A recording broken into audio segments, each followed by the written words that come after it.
The locker room is where champions are made, but it is also where wars start. And this week, a war began that could tear the PGA Tour apart. Look at that room.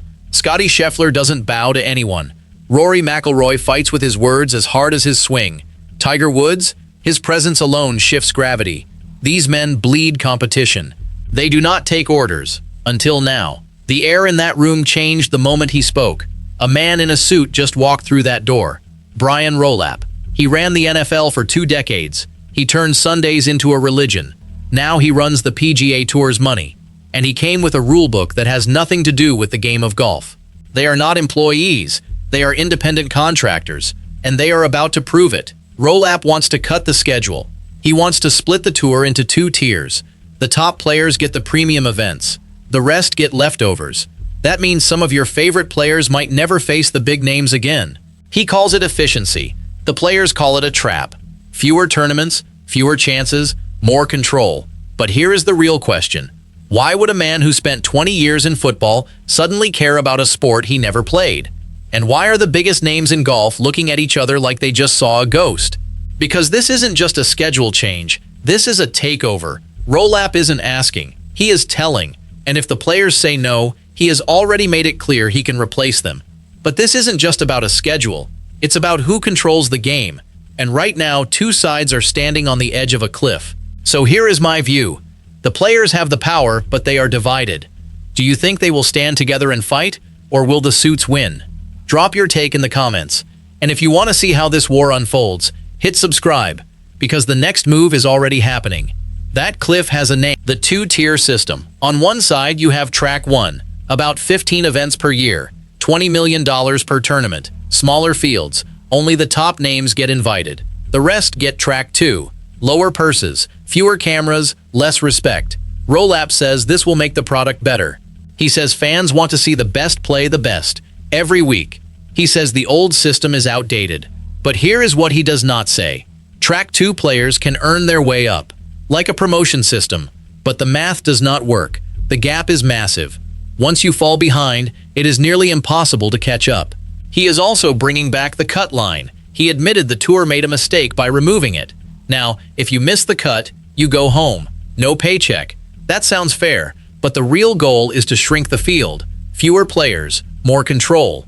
On paper, the plan looks neat, profitable. The sponsors love it. The TV networks love it. But the players see something else. They see a wall going up. A system that picks winners before the first tee shot. Take Ricky Fowler, fan favorite, major winner. But lately, he has been outside the top 50. Under this new system, he might not make Track 1. His career would stall. What about the rookies? The young guns who shock the world? That story dies under this plan. The underdog magic vanishes. Golf is built on Cinderella runs. This plan kills them. Rolapp calls it efficiency. The players call it a prison. Rolapp calls it efficiency. The players call it a prison. But if the system is the weapon, who is brave enough to fire the first shot? Rory McIlroy didn't hesitate. He was asked about Track 2 during a press conference. His answer was a bomb. Track 2 is a glorified Korn Ferry Tour event, he said. He looked straight into the cameras and called it what it was. A second-rate product. A demotion. The room went quiet. Reporters scrambled. Executives watching from their offices felt their stomachs drop. Rory McIlroy is the voice of this generation. When he speaks, people listen. But why is he so angry? He will always be in Track 1.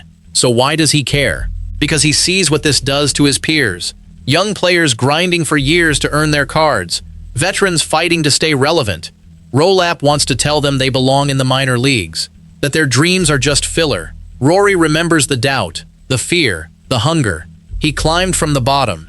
He knows this new system is not designed to help players. It is designed to control them. He also knows something else. If the PGA Tour becomes a closed shop, the magic dies. The story of a nobody winning a major vanishes. Fans love underdogs. Rolapp's plan kills that story. So Rory pushed back. He didn't just criticize the plan, he humiliated it. That was his first shot, and it landed. But here is the problem. Words only matter if someone is listening. Rolapp is listening, but he is not moving. He is a businessman. He cares about money, and that means Rory needs backup. And there is one player who might be even more dangerous than Rory. He does not shout. but his silence is louder than Rory's screams. Rory fired the loudest shot, but the most dangerous fighter doesn't always scream. Sometimes he stays silent and watches. While Rory shouted, Scottie Scheffler stayed quiet. No press conference, no dramatic quotes, just silence. You could hear the silence from Scottie's camp if you listened closely. He has not said a single word against Rolapp, but he has the most to lose. Scottie Scheffler is the world #1. He just won the CJ Cup Byron Nelson. That tournament is in Dallas, his home. He grew up watching it. He dreamed of winning it, and he finally did. Now imagine this. Under Rolapp's new system, Scottie might never play that tournament again. Track 2 events are for the lesser players. If Scottie is in Track 1, he will be strongly discouraged from playing Track 2 events. A ban. The world #1 cannot play his hometown event. The tournament his family watched him win. Gone. Just like that. How does making the best player in the world skip his home event make the product better? It does not. It only makes the corporation richer. And Scottie is not alone. Jack Nicklaus also spoke up. He said he does not approve of this plan. He called it a problem that needs to be solved. The man who built his legacy on tradition is watching from the sidelines, and he does not like what he sees. When Jack Nicklaus speaks, golf listens. 18 majors, 5 decades, and he just said no to Brian Rolapp. So now you have Rory shouting, Scottie silently losing his home tournament, Jack shaking his head, 3 generations of golf royalty pushing back against one man in a suit. But there is a fourth name, the biggest name of all, and he is standing on the other side. The legends are angry. The world #1 is cornered. So why is the biggest name in golf history standing shoulder to shoulder with the man holding the knife? That brings us to June 23rd, the Travelers Championship. Tiger Woods walked into that press tent, his first public appearance since his DUI arrest on March 27th. He wore a charcoal suit. He spoke for about 75 seconds. The past 8 months, the Future Competitions Committee has spent a lot of time on a very important fundamental question, he said. How can we build the strongest possible version of the PGA Tour? He did not address his arrest. He introduced the man who is now running the tour, Brian Rolapp. The biggest name in golf was now standing beside the man who wants to tear it down and rebuild it. Rolapp took the microphone. He thanked Tiger. Then he laid out the plan. The 2-tier system was official. The Championship Series, $20 million per event. The Challenger Series, $4 million. 51 events in a 7-month window. Promotion and relegation. He was building a machine, and the players were the parts. Then someone asked him about Rory, about the glorified Korn Ferry comment. Rolapp did not flinch. He said he had spoken with Rory directly. He rejected the comparison. He made it sound inevitable. But the players saw a cage being built. Maverick McNealy later revealed what the players pushed back on the most during those meetings. It was not the money, it was the control. The players wanted to choose their own schedule, to rest. Rolapp listened, but he did not bend. He has the votes. He has the board. He has Tiger. And that is when the players realize something terrifying. They are not owners. They are employees. The suits are running the show now. Tiger gave Rolapp his protection. But protection doesn't last forever, because behind the scenes, a ghost from the past just made the players an offer they couldn't ignore. The money didn't leave. It just switched pockets. For 3 years, the Saudi Public Investment Fund poured billions into LIV Golf. They signed the biggest names. They built a rival tour, but the viewers didn't follow. In April, PIF made a decision. They would stop funding LIV after the 2026 season. Most people thought that was the end. They were wrong. The Saudi money did not disappear. Billions of dollars sitting in a war chest, waiting for the right moment. And Brian Rolapp just gave them the perfect opportunity. Here is the reality. Rory McIlroy, Scottie Scheffler, and the other top players have a nuclear option. They can walk away, actually leave.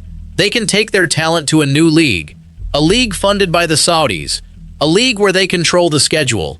Where they are the owners, not the employees. The Saudis spent $3 billion trying to buy golf. They failed. But now, they might not need to buy the whole sport. They just need to buy the top 20 players. Pay them triple. Give them equity. And the PGA Tour becomes a secondary tour overnight. That is the real fear. Not a schedule change. Not a cut line. because the players can burn the entire business down and walk away richer. Rolapp knows the Saudi money is still there. He knows the players have been approached. He knows that if he pushes too hard, the top names can just leave. So the players have the ultimate leverage. But using it means destroying the very tour they grew up loving. And that brings us to the hardest question of all. The USGA and PGA Tour are now under immense pressure. Media is circling. Golf Twitter is exploding. Players are refusing to back down. The suits are starting to realize they might have miscalculated. If the tour ignores the players, they lose the stars. Rory walks, Scottie walks, the entire product collapses. Sponsors leave, ratings drop. But if the tour capitulates to Rolapp's plan, they lose the soul of the sport. The underdog stories disappear. Golf becomes just another corporate product. Fans will stop caring. So what happens now? The USGA promised a review. Empty words. They promised to listen. More empty words. They have made these promises before, and they broke them. But this time is different. This time, the players have leverage. Real leverage. Brooks Koepka already returned. Other LIV players are watching. They want to come back. But Rolapp made it clear the door is closing. The situation is different now. Translation: we want to control the narrative. We want to own the product. That is the problem. They keep talking about ownership, but the game does not belong to them. It belongs to the players. It belongs to the fans. It belongs to the traditions built over a century. The official from our earlier story burned his career to expose the truth. He lost everything, all because he believed in something bigger. Now the players are facing the same choice. They can accept the cage, or they can fight and risk losing everything. Here is the raw truth. The players hold the power now. Do you think they should walk away and start a new league, or should they stay and fight? Drop your ruling in the comments, because this is history in the making. The tour has a choice. Open the books and admit the truth. Negotiate instead of dictating. Respect the traditions. Or close the door forever. Push through the plan. Watch the sport burn. The tour has a choice. Open the books or close the door forever. Which one do you think they will choose? Golf is like a castle, built brick by brick over centuries. Players laid the foundation. Fans built the walls. Tradition held the roof. And now, one man with a spreadsheet is trying to tear it all down. But castles only stand as long as the people inside believe in them. The moment the defenders lose faith, the walls crumble. Right now, the defenders are choosing their weapons. Rory chose his words. Scottie chose his silence. Jack chose his legacy. Tiger chose his side. And the fans are choosing whether to watch or walk away. This is not a story about money. It is a story about honor. The same honor that made Arnold Palmer tip his cap to a rookie. The same honor that made Jack Nicklaus call a penalty on himself. That honor is now on trial. And the verdict is still being written. Every press conference, every backroom meeting, every player who speaks up or stays quiet. It all adds to the final judgment. Remember the official who burned his career? He walked away with nothing, just the knowledge that he told the truth. He was the watchman who sounded the alarm, and the system crushed him. Now the players are facing the same darkness, but this time they are not alone. They have each other, they have the fans, and they have the truth on their side. The suits think they control the game. They think the players will fall in line. They think the fans will keep watching. They are wrong. The players are not employees. The fans are not customers. They are the heart of the sport. And hearts do not obey spreadsheets. This story is moving fast. The fallout is just starting. If you don't want to miss the next bomb dropping, hit that subscribe button right now. Because the next chapter is already being written. The next move is coming. A press conference, a lawsuit, a secret meeting. Nobody knows. But one thing is certain.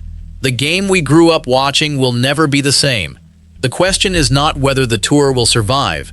The question is whether it deserves to survive. And that depends on the choices being made right now. So keep watching. Keep asking questions. Keep demanding transparency. Because if we stop paying attention, the system wins. And the golf we love becomes just another product on a shelf. The watchman sounded the alarm. The players picked up the call. Now it is our turn to decide what happens next. The truth is coming. The question is whether the sport will survive to hear it.